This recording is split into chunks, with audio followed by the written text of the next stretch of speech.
Court documents revealing how the most prominent Fox News stars and executives privately mocked Donald Trump's election lies while promoting them publicly. It's part of Dominion Voting Systems' $1.6 billion lawsuit against the Fox network. CNN's Brian Todd takes a closer look at the damaging messages and testimony. Immediately after Joe Biden's 2020 victory, Fox News hosts were unabashed in promoting the false declarations that the election had been stolen from Donald Trump. Electronic voting machines didn't allow people to vote, apparently. And that, whatever you think of it, the cause of it, it shakes people's faith in the system. That is an actual threat to democracy. It will be impossible to ever know the true, fair, accurate election results. But new court filings show that in private, Fox hosts Tucker Carlson, Laura Ingraham, and Sean Hannity were brutally ridiculing the claims of election fraud and the people who were making them. Their private messages in a legal filing that's part of Dominion Voting Systems' $1.6 billion lawsuit against Fox News. One person they insulted, Trump campaign lawyer Sidney Powell, a vociferous election lie promoter. What we are really dealing with here and uncovering more by the day is the massive influence of communist money. In one text revealed in the court filing, Tucker Carlson texted Laura Ingraham saying, quote, "Sidney Powell is lying. I caught her. It's insane." Ingraham responded, quote, "Sidney is a complete nut. No one will work with her. Ditto with Rudy." A reference to Trump lawyer Rudy Giuliani and his post-election claims. There was a plan from a centralized place to execute these various acts of voter fraud. In other messages, Sean Hannity said Giuliani was, quote, "acting like an insane person." Ingraham described Giuliani as an idiot. Fox Corporation Chairman Rupert Murdoch said it was, quote, "really bad that Giuliani was advising Trump." This tells you a lot about Fox News' internal machinations. It tells you that they have one version of the world that they keep to themselves and another version of the world that they broadcast to their viewers. The two are entirely incompatible. But Fox kept promoting election denialism. Why? The filings in the Dominion suit illustrate that Fox executives were worried about losing viewers to Newsmax, a smaller conservative channel that was constantly pushing election denial. Trump himself, furious that Fox had called Arizona for Biden, had encouraged his followers to switch to Newsmax. Since 2002, Fox News has basically been the preeminent ratings champion in cable news. And you see here, the moment that they see any sign that might be slipping away, it's panic. But the Dominion filings also say that when then-President Trump tried to call in to Fox on January 6th, the day his supporters attacked the Capitol, Fox executives refused to put Trump on the air. Fox News denies Dominion's claims in the lawsuit, says that it's proud of its 2020 election coverage, and says those court filings contained cherry-picked quotes that lacked context. In a statement, Fox accused Dominion of creating, quote, "noise and confusion," and said the core of this case remains to be about freedom of the press and freedom of speech. Brian Todd, CNN, Washington. CNN senior legal analyst and former federal prosecutor Elie Honig joins me now. The man never stops working. His new book is Untouchable: How Powerful People Get Away with It. You've got a new book. You're working on a Saturday. Thank you for all of that, Elie. Happy to be with you always, Sarah. Anytime for you.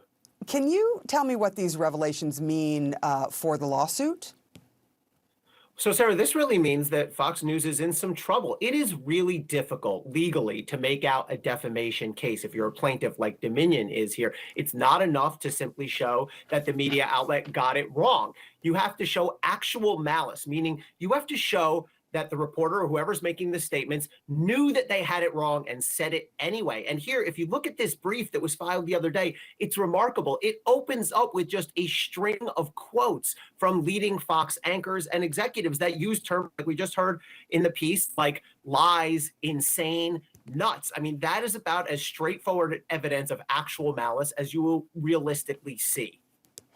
So, with all of that said, and this is obviously their version of things, and I'm sure that Fox will have its version of things, as in any court, but having those messages, I mean, those are receipts that you can't undo.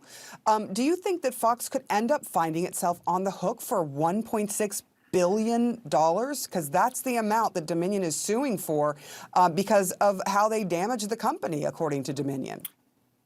So I do think there are real questions about that damages amount. Dominion is essentially arguing, A, they destroyed all of our business viability going forward, and B, we are worth $1.6 billion. But if you look at the paperwork in this case, there actually have been prior valuations of Dominion at a fraction of $1.6 billion, in the tens of millions of dollars. It's a large business, it's a profitable business, but $1.6 billion is the upper end. It may be an optimistic outcome by Dominion, but ultimately will be up to a judge and later a jury, or a jury and then a judge, to decide just how much damages Dominion has sustained if there's a finding of liability against Fox.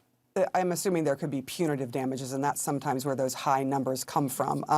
You know, some of these Fox anchors that we just saw basically mocking Donald Trump, saying that his, idea that this somehow the election was rigged, as you say, didn't buy it. They actually thought it was insane.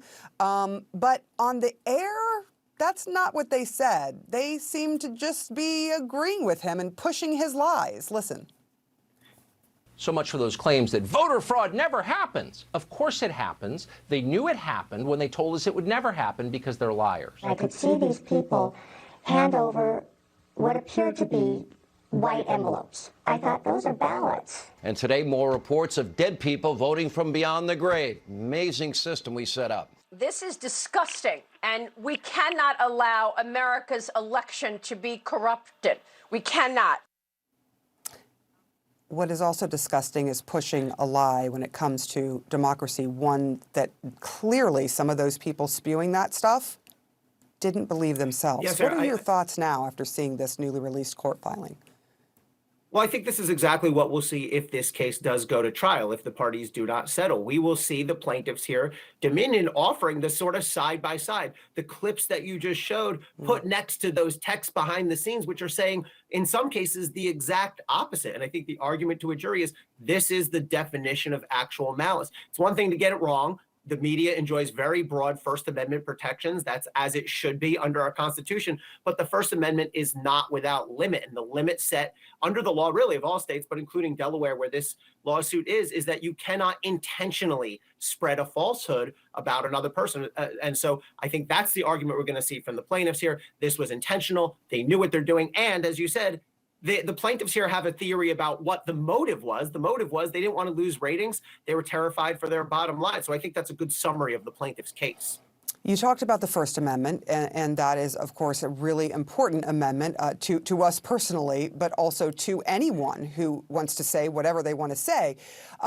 And Fox statement has sort of alluded to that this is all about the freedom of the press and freedom of speech, and Dominion voting systems is cherry-picking things. Does that hold water?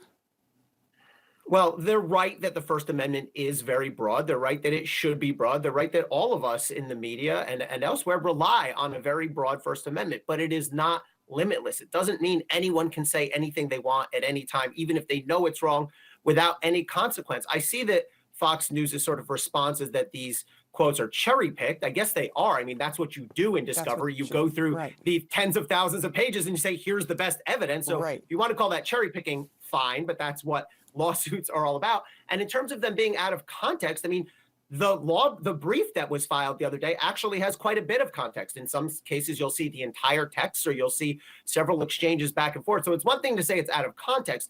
It's another thing to show, and maybe they can convince a jury, who knows, that it's out of meaningful context. Well, I hate talking about the media, frankly, because we should be telling people stories. But this is a story that definitely needs to be watched because it's important. And if lies are being spewed, they should be called out. Elie Honig, thank you so much.